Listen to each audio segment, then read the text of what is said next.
Millions of homeowners will buy a backyard greenhouse this year.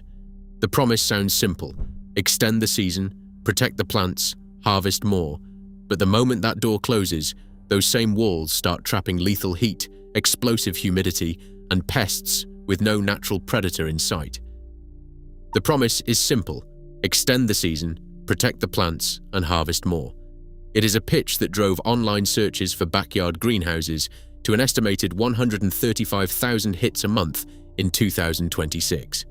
Homeowners like Maya, seeking reliable food security, are buying into this dream, investing in advertised kits ranging from $300 to $3,000. But these base retail prices rarely account for the foundations, shelving, and soil needed to make them work. While millions jump into this gardening boom, no official database tracks how many first-season crops quietly fail behind closed doors. Shortwave solar radiation passes easily through the transparent glazing of a backyard greenhouse.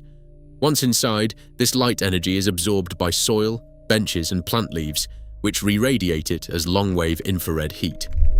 Because the polycarbonate, or glass panels, block this heat from escaping, thermal energy rapidly accumulates in the still, unventilated air.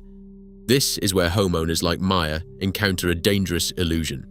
On a mild spring morning, she looks at an outdoor temperature sensor reading a comfortable 65 degrees and assumes her crops are safe. But inside her sealed greenhouse, a silent spike is underway. Within just 2 hours of sunrise, a high-temperature warning on an interior sensor can register a blistering 120 degrees. This extreme environment initiates a complex physiological breakdown. Heat stress is defined as a critical temperature threshold exceeded long enough to permanently impair plant growth. The damage is not uniform. A crop's survival depends on species, duration, water status, cultivar, and prior acclimation. However, once air temperatures surpass 95 degrees, most vegetable crops begin to fail. To survive, plants close their microscopic pores or stomata to conserve water.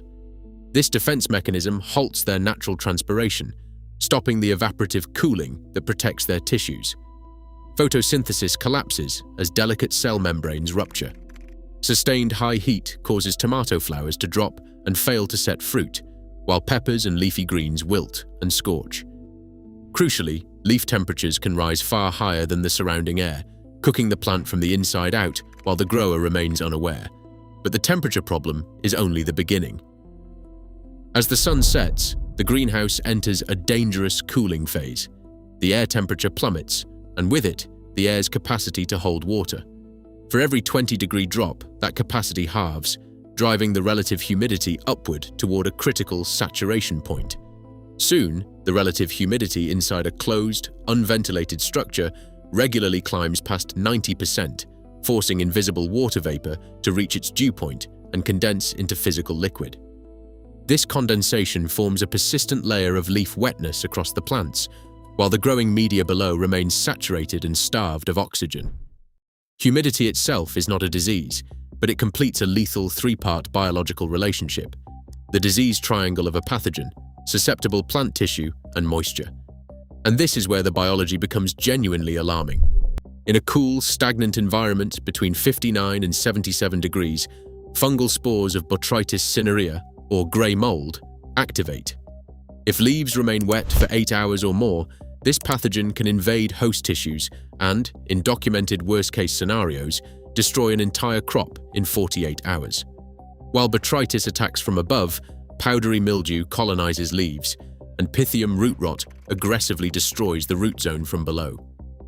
Maya's habit of watering late in the day only prolongs this wetness through the dark, cold night. Now her attention shifts from the invisible threat of the air to the physical moisture clinging to her dying crops. What happens to pests inside a closed greenhouse next surprised even professional horticulturists. Outside, natural forces like wind sweep away winged invaders, and predatory insects like ladybugs keep populations under control. But inside this sealed envelope, those natural checks simply vanish.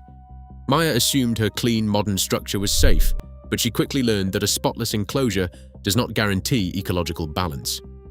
In the dry, warm air surrounding her heat-stressed plants, 2 spotted spider mites find a perfect, predator-free sanctuary.